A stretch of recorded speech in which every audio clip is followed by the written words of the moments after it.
അത് വെച്ചുകൊണ്ടവനെ ആ പെണ്ണുങ്ങളെ കൂടെ മൗലവി വഹിക്കും. ഇത് അവരെ സൂക്ഷ്മത കണ്ടെങ്കിൽ ഏഷ്യാനെറ്റ് വാർത്ത വായിക്കുമ്പോ സക്കരിയാസനായി മുഖം മറക്കുകയാണ്. അത് വെച്ചോട്ടെ. ഇത് അഗർവാൾ എന്ന് പറയുന്ന വിളിക്കുന്നത്. ഇദ്ദേഹം ഈ അടുത്തിടയ്ക്ക് സുന്നി സമ്മേളനത്തിൽ വെച്ച് ഒരു പ്രസ്താവന നടത്തുകയുണ്ടായല്ലോ.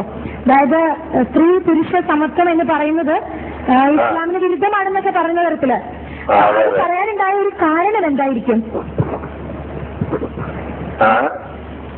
ഹലോ, സ്ത്രീ പുരുഷ സമത്വമുണ്ട് എന്ന് ചിലർ പറഞ്ഞപ്പോൾ അത് ശരിയല്ലെന്ന് പറഞ്ഞോ? ശരിയല്ല.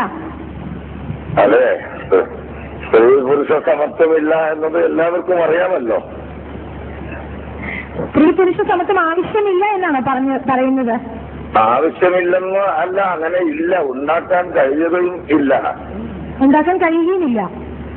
കഴിയുകയുമില്ല. സ്ത്രീ പുരുഷ സമത്വം ഒരിക്കലും ഉണ്ടാവാൻ സാധ്യതയില്ല. പക്ഷേ നമ്മളിവിടെ ഈ ഫ്ലോറിൽ വന്നിരിക്കുന്നവര് മതങ്ങളുടെ നേതാക്കന്മാര് വേറെ പലരും ഇവിടെ വന്നിട്ടുണ്ട്. ഒരിക്കലും അല്ലാഹു അല്ലെങ്കിൽ ഖുറാനിലോ എവിടെയും സ്ത്രീ രണ്ടാം തരക്കാരിയായിട്ട് കാണിച്ചിട്ടില്ല എന്നാണ് പറയുന്നത്.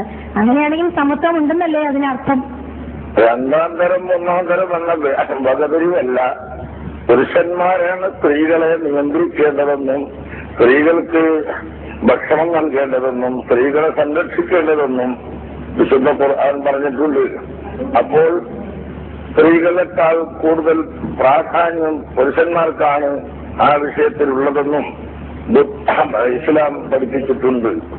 ബുദ്ധിപരമായും മൊത്തത്തിൽ സ്ത്രീകളെക്കാൾ പുരുഷന്മാരാണ് മുൻപന്തിയിലുള്ളതെന്ന് ഖുർആൻ പഠിപ്പിച്ചിട്ടുണ്ട്.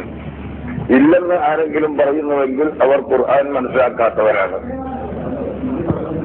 നമ്മൾ അദ്ദേഹം പറയുന്നതിലേക്ക് ശ്രദ്ധിക്കാം. അപ്പോ അതായത് സ്ത്രീ പുരുഷ സമത്വം എന്നൊരു വാക്ക് തന്നെ അവിടെ അർത്ഥമില്ലാതെ ആവുകയാണെന്നാണ് പറയുന്നത് അല്ലെ? പുരുഷൻ സ്ത്രീയെ സംരക്ഷിക്കേണ്ടവനാണ് എന്നാണ് പറഞ്ഞു വരുന്നത്. പുരുഷൻ സ്ത്രീയെ സംരക്ഷിക്കണം, പുരുഷൻ സ്ത്രീയെ വളർത്തണം, പുരുഷൻ സ്ത്രീക്ക് ആവശ്യമായ ഭക്ഷണങ്ങൾ, വസ്ത്രങ്ങൾ, താമസ സൗകര്യങ്ങൾ എല്ലാം ചെയ്തു കൊടുക്കണം എന്നാണ് ഖുർആനിന്റെ അധ്യാപനം. പണ്ട് പുരുഷന്മാരെ സംരക്ഷിക്കണം എന്ന് സ്ത്രീകളോട് പറഞ്ഞിട്ടില്ല. പള്ളി പ്രവേശത്തെ കുറിച്ച് താങ്കളുടെ അഭിപ്രായമാണ് ഇവിടെ പ്രധാനമായി വിഷയീകരിക്കാനുള്ള കാരണം? സ്ത്രീ പുരുഷ സമത്വം ഇല്ലെന്നുള്ളത് കഴിഞ്ഞു, അത് മറ്റൊരു വാദമാണ്. അതെ, പള്ളിപ്രവേശമാണ് പ്രധാന വിഷയമായിട്ട് വന്നിട്ടുള്ളത്. ആ പള്ളിപ്രവേശത്തെ കുറിച്ച് ഈ ജനുവരി 17 മാധ്യമത്തില് 1999 ജൂലൈയിൽ നടന്ന സുന്നി സമ്മേളനത്തിൽ വെച്ചുകൊണ്ട് താങ്കൾ അതിലൊരു പ്രമേയത്തില് അതിന്റെ പ്രമേയം പാസാക്കിയതിന്റെ കൂട്ടത്തില് ഈ മുസ്ലിം സ്ത്രീകൾ പ്രവേശിക്കുന്നതിനെ ഈ സമ്മേളനം നാമമാത്ര മുസ്ലിങ്ങളുടെ ആ ചെറിയ തീരുമാനത്തെ ഈ സമ്മേളനം തള്ളിക്കളയുന്നു എന്നൊരു കുറിപ്പ് ഒരു പ്രതികരണത്തിൽ കണ്ടു. അത് ശരിയാണോ? നിങ്ങൾ വായിച്ചതോ പത്രക്കാർ എഴുതിയതോ തെറ്റിയിട്ടുണ്ട്. മുസ്ലിം സ്ത്രീകൾ പ്രവേശിക്കാൻ പാടില്ലെന്ന് മാത്രം മുസ്ലിംകൾ പറഞ്ഞു എന്ന് ഞങ്ങൾ ആരോപിക്കുകയാണ്. മറിച്ച് ഞങ്ങൾ പറയുന്നത് അങ്ങനെയല്ല. പക്ഷെ പത്രത്തിൽ മറിച്ചൊരു പ്രതികരണം പറയട്ടെ എന്താണെന്ന്. ഞങ്ങൾ പറയുന്നത് പള്ളിയിൽ പ്രവേശിക്കൽ സ്ത്രീകൾക്ക് നിഷിദ്ധമാണ് എന്നല്ല. പരിശുദ്ധ മസ്ജിദുൽ ഹറാം അത് പള്ളിയാണ്. അവിടെ തവാഫിന് വേണ്ടി സ്ത്രീകൾ പ്രവേശിക്കുന്നുണ്ട്, ഹജ്ജിന് വേണ്ടി പ്രവേശിക്കുന്നുണ്ട്. അതുപോലെ മദീനയിലെ പള്ളിയിൽ പ്രവാചകരെ സിയാറത്ത് ചെയ്യുന്നതിന് വേണ്ടി പ്രവേശിക്കുന്നുണ്ട്. അതെല്ലാം അനുവദനീയമാണ്, മറ്റു പല കാര്യങ്ങൾക്കും അനുവദനീയമാണ്.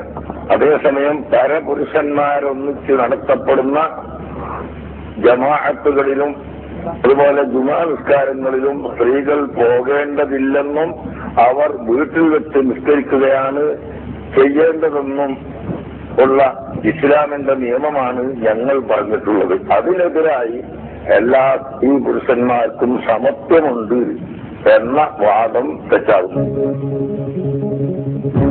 സ്ത്രീകൾ പള്ളിയിൽ പോകുമ്പോൾ എങ്ങനെ പോകണം? സുഗന്ധദ്രവ്യം ഉപയോഗിക്കാൻ പാടില്ല, ആകർഷകമായ വസ്ത്രം ധരിക്കാൻ പാടില്ല എന്ന് ഇമാം ഷാഫി തന്റെ ഗ്രന്ഥത്തിൽ തന്നെ സൂചിപ്പിച്ചിട്ടുണ്ട്. ഹറാമാണ്, നിഷിദ്ധമാണ് നിങ്ങൾ വാദിക്കുന്നത് പോലെയെങ്കിൽ നിഷിദ്ധമായ കാര്യത്തിന് നിബന്ധന വെക്കുമോ ഇമാം ഷാഫി എന്നതാണ് ഞാൻ ചോദിച്ചിരുന്നത്. പള്ളിയിൽ പോകാൻ, ഹജ്ജ് ചെയ്യാൻ പള്ളിയിൽ പോകണം അതുപോലെ നബി സല്ലല്ലാഹു അലൈഹി വസല്ലം തങ്ങളെ സിയാറത്ത് ചെയ്യാൻ മദീന പള്ളിയിൽ പോകണം. അതുപോലെ ഇസ്ലാമിക രാഷ്ട്രമുള്ള സമയത്ത് പള്ളിയിലാണ് ജഡ്ജി ഉള്ളതെങ്കിൽ ആ ജഡ്ജിയുടെ അടുക്കൽ കേസ് കൊടുക്കാൻ പോകണം.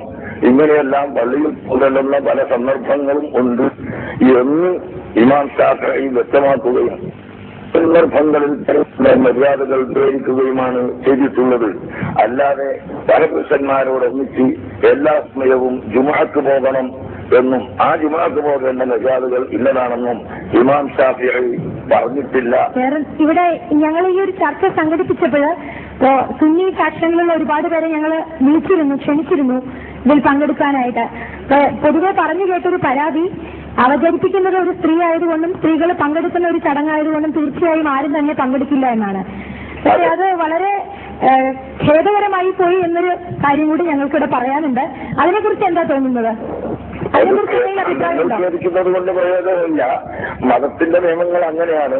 ഇതുവരെ ചരിത്രത്തിന്റെ താളുകൾ നോക്കിയാൽ ഇതുപോലുള്ള ചർച്ചകൾ പുരുഷന്മാരെ സംബന്ധിക്കുന്ന ചർച്ചകൾക്ക് സ്ത്രീകൾ നേതൃത്വം നൽകുകയോ പരപുരുഷന്മാർ ഒരേ സദസ്സിൽ കലർന്നു ഇരുന്നു കൊണ്ട് നടത്തുകയോ ചെയ്തതായി ഇസ്ലാമിക ചരിത്രത്തിലില്ല. അത് ഇസ്ലാമിക ചരിത്രത്തിനെ വലിച്ചെറിഞ്ഞുകൊണ്ട് ഇപ്പോൾ പരപുരുഷന്മാരും ഒന്നായി ഇരുന്ന് സ്ത്രീകളും പുരുഷന്മാരും ഒന്നായി ഇരുന്ന് ചർച്ച ചെയ്യാൻ വന്നിട്ടുള്ള ഈ മൗലവിമാർ തന്നെയാണ് ഇസ്ലാമിനെ വികലമാക്കിയിട്ടുള്ളത്. അവരാണ് ഇസ്ലാമിന്റെ നിയമങ്ങളെ മാറ്റിമറിച്ചിട്ടുള്ളത്. അതുകൊണ്ട് ഇസ്ലാമുകളായിട്ടുള്ളവരെല്ലാം ഇസ്ലാം വിരുദ്ധമായി ജീവിക്കുന്നവരാണെന്നാണ് പറഞ്ഞു വരുന്നത്. അപ്പോഴാ ഹനീഫ മൗലവിന്റെ മുഖം കെട്ട് താണുപോയിരുന്നു. ഉസ്താദിന്റെ മറുപടി കിട്ടിയപ്പോ ഈ പെണ്ണുങ്ങളെ കൂടെ പോയി ഇരുന്നിട്ട് മൗലവിമാര് അവിടുന്ന് ചോദിക്കുകയാണ്, കാന്തപുര ഉസ്താദിനെ പെണ്ണുങ്ങളെ കൊണ്ട് പിടിപ്പിക്കുകയാണ്. എന്നിട്ടാ മൗലവി പറയുന്നത് ഏഷ്യാനെറ്റ് വാർത്ത വായിക്കുന്ന പെണ്ണുങ്ങളെ മുഖത്ത് നമ്മളൊരു തുണിയങ്ക് വെച്ചിരിക്കാണ്.